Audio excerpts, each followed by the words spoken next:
Stratifikasi sosial adalah suatu pengelompokan masyarakat ke dalam lapisan sosial yang berbeda berdasarkan kriteria tertentu seperti kekayaan, kekuasaan, dan kehormatan. Sistem ini menciptakan perbedaan yang terstruktur dan berjenjang antara individu atau kelompok dalam masyarakat. Stratifikasi sosial menunjukkan adanya ketidaksetaraan dalam sumber daya dan kesempatan yang mempengaruhi akses seseorang terhadap pendidikan, pekerjaan, dan kekuasaan.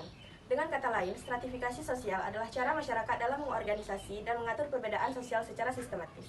Unsur-unsur stratifikasi ada 4. Yang pertama adalah status sosial. Status sosial adalah posisi atau kedudukan dalam masyarakat yang menentukan hak kewajibannya. Itu misalnya status bertetapan yang melalui status prestasi. Yang kedua adalah peranan sosial. Peranan sosial ini adalah perilaku dari seseorang yang diharapkan untuk status sosialnya. Yang ketiga adalah kelompok sosial, sekelompok yang memengaruhi kelompok dari kelompok lain hingga kelompok kita itu bisa membedakan dari antara lain.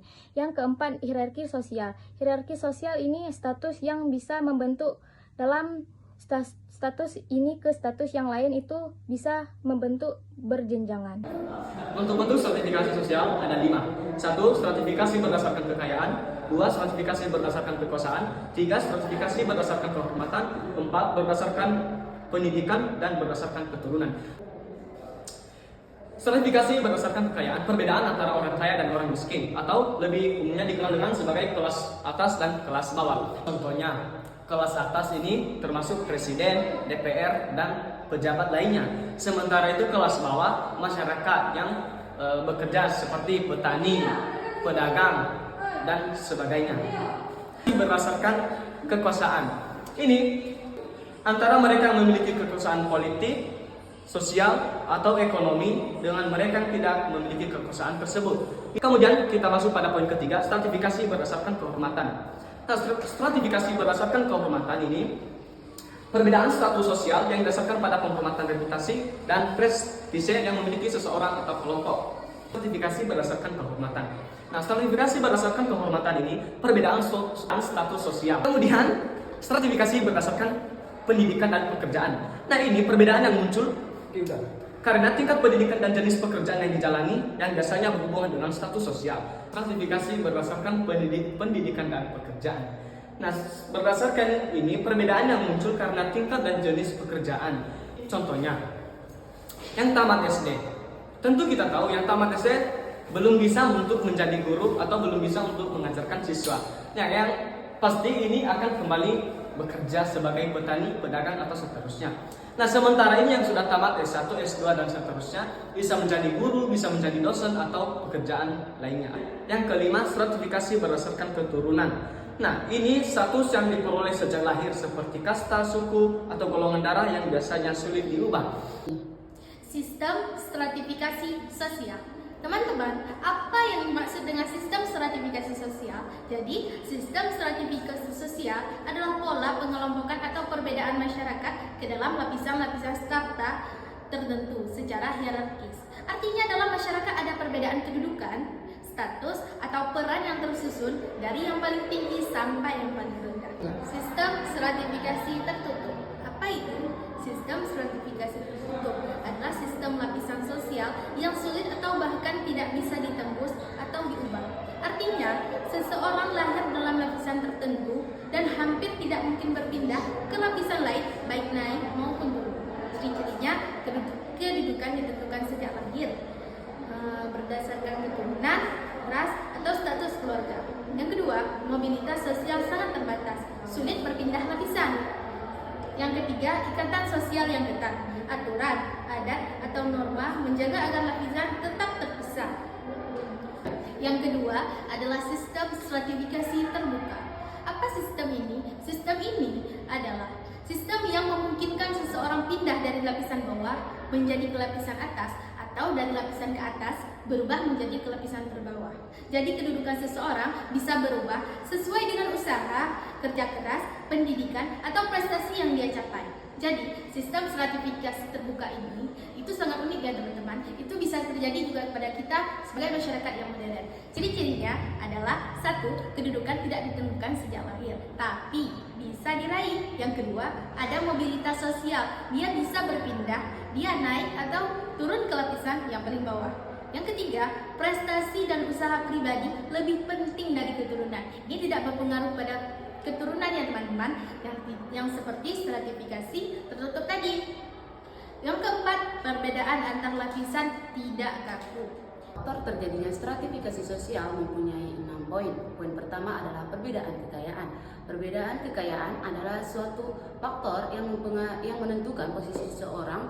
Biasanya orang tersebut mempunyai akses lebih besar terhadap pendidikan, kesehatan, dan kekuasaan. Poin kedua adalah perbedaan kekuasaan.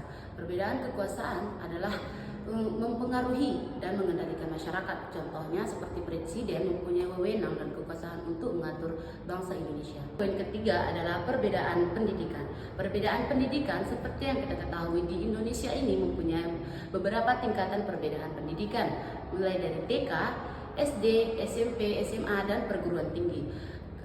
Semakin tinggi kita tingkatan pendidikan kita, semakin luasa kita menggapai cita-cita kita. Kita lanjut ke poin keempat adalah perbedaan jenis kelamin dan usia. Seperti yang kita rasakan di Indonesia ini, laki-laki lebih dominan atau lebih tinggi statusnya daripada perempuan, sedangkan usia adalah orang tua lebih dihormati daripada remaja. Poin kelima adalah perbedaan keturunan. Perbedaan keturunan biasanya diturunkan dari orang tua kepada anak. Contohnya seperti orang tua berasal dari keturunan raja, maka anak tersebut adalah keturunan darah biru. Terakhir, perbedaan budaya dan agama. Dalam beberapa aspek kehidupan, perbedaan budaya, agama, atau etnis menjadi dasar stratifikasi sosial.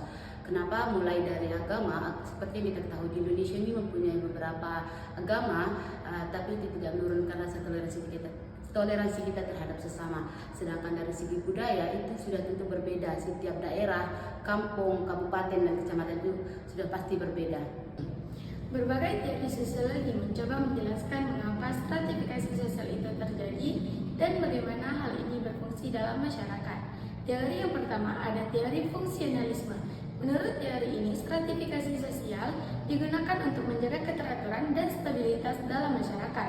Stratifikasi sosial memastikan bahwa posisi-posisi penting diisi oleh orang-orang yang kompeten dan memotivasi masyarakat individu untuk mencapai posisi tersebut. Yang kedua, ada teori konflik. Menurut teori ini, stratifikasi sosial adalah hasil dari suatu konflik yang terjadi antara kelompok yang memiliki perbedaan pendapat. Cartman berargumen bahwa stratifikasi sosial memiliki pertentangan antara kelas pemilik modal dan kelas pekerja, di mana kelas atas seringkali menindas kelas bawah. Dan yang terakhir ada teori Weber. Max Weber mengembangkan pandangan dengan menambahkan dimensi status sosial dan kekuasaan selain dengan dimensi ekonomi. Menurut Weber, terdapat 3 komponen utama, yaitu kelas, status, dan politik. Fungsi stratifikasi sosial. Poin yang pertama, menentukan posisi dan peranan sosial. Poin yang kedua, mendorong motivasi dan kompetisi.